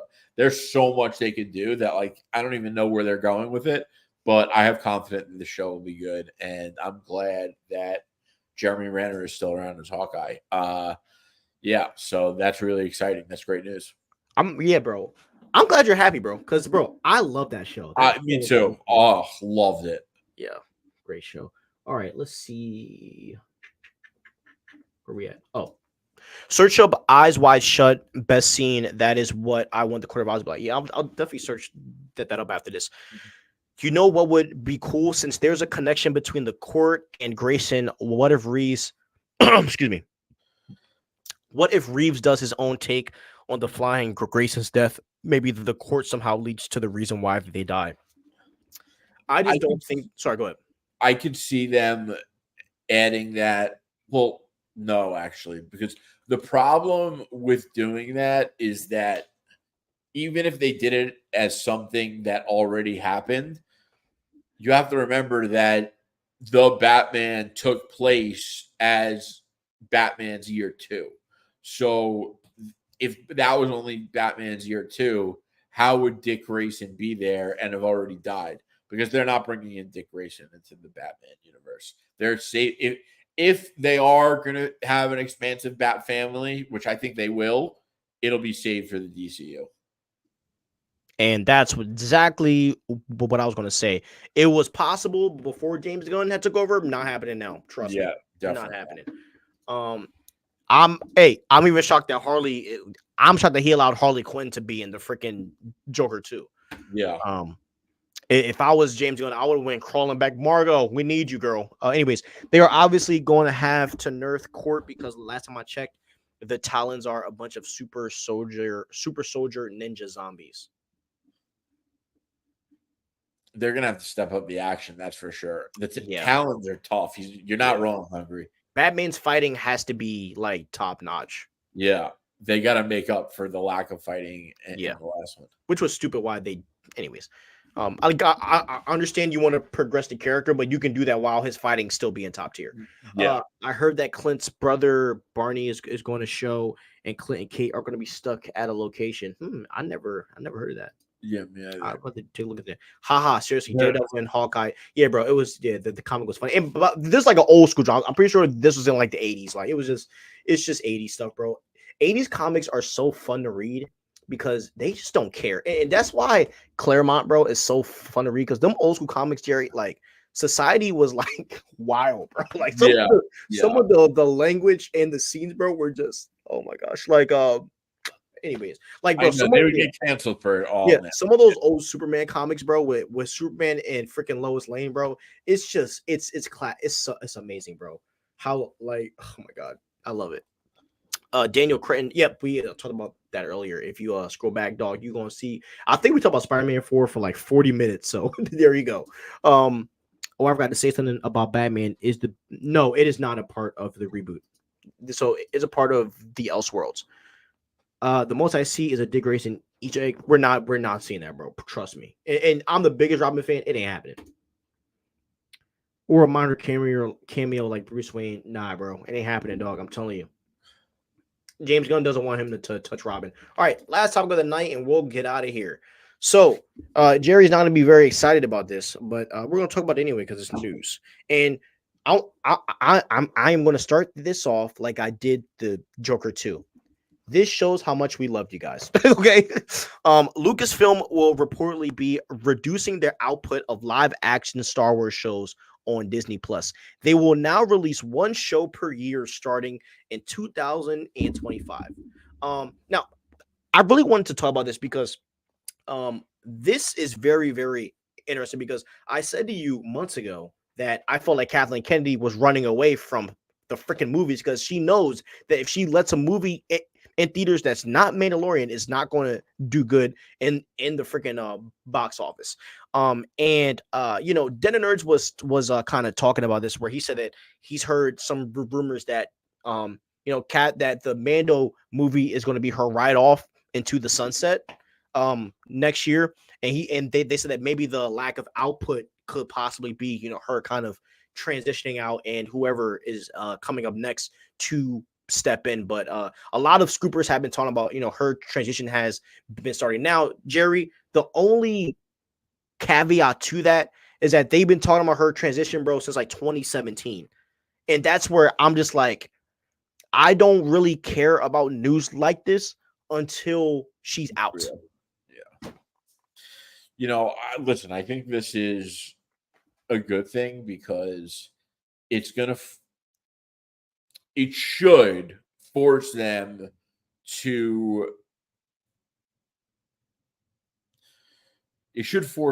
only be releasing quality content. You have one show you can put out a year, you better make that show absolutely awesome. But I don't have faith in Lucasfilm to react that way. I just think that the whole, like, that entire company needs to be reformed. They need to rethink how they do everything. They have taken probably the most respected franchise in cinema and absolutely destroyed it. I mean, people are just crapping on Star Wars all day, every day, and they deserve it. And it's just so ridiculous. And I think Kathleen Kennedy has dirt on someone. I do. I just don't understand how she's still there. Yeah. But this is it's good news because it's either good that we're going to get less bad content, and it may mean that they are forced to only put out good content. So at the very least, it's less bad content. 100%. So, yeah, and as I said, man, I hope that this her right off into the sunset. I was nice during the sequels. I was very nice during the sequels. I'm done being nice with her. I'm done caping for Lucasfilm. I did it for years. I got cooked for it. I'm not. I can't cape for someone that keeps kicking me in the balls every time. I just got to shoot it straight. Yeah. Every time it's a kick in the nuts. I can't do it, bro. I can't. Nah, that's painful. No, and like, bro, I mean, you were there. I caped for the Acolyte so hard, and to see that we got that trash, I felt disrespected as a fan, to be honest. I caped for the freaking sequels. Look what we got. You know what I mean? Like, and so and they were still gonna make another Rey movie. Mm-hmm. That's definitely not happening. So yeah. All right, let's see. All right, we're gonna finish these chats and we're out of here. One show per year. Why? One show per year because the Acolyte flopped so bad and they put so much money into that film that Bob Iger's probably like, yeah, let's just do the Ahsoka show because we know that's going to be successful and move on. Oh, and Andor, because Andor and Ahsoka are cash cows. They had such a hold on Mando quality. Can't believe how they treated the fan base and content and stuff. Just to give you some background, ZBT, okay? So Jon Favreau and Dave Filoni were beefing with Kathleen Kennedy throughout the whole entire production of Mando because she changed the whole entire plot. Okay, that was not what they wrote for season 3, and she put her filthy hands in the show and ruined it. And it was so bad that Bob Iger, was Bob Iger in charge or Bob Chip? Oh no, Bob Iger himself had to reach out to those two to stay because they were done after season 3. So that's how bad it is over there. Okay. All right. Which do you think is more likely? Brave and the Bold releasing in 2027 or 2028? Keep in mind the Batman 2 is in 2026. Imagine 2027 Secret Wars from Marvel and Brave and the Bold and from DC. That would be crazy. But I don't. Yeah, I really don't know. I don't have a call on that. Yeah, I don't know. I don't know. They could have the script. They could have the Batman cast the actor for Batman. Like, we have no idea, bro. Yep. And also, another creator made a good point. You never know what could happen in the span of the next 4 years. Matt Reeves could change his mind and say, "Gun, let's just go with Robert." Who knows what can happen in the next 3 to 4 years?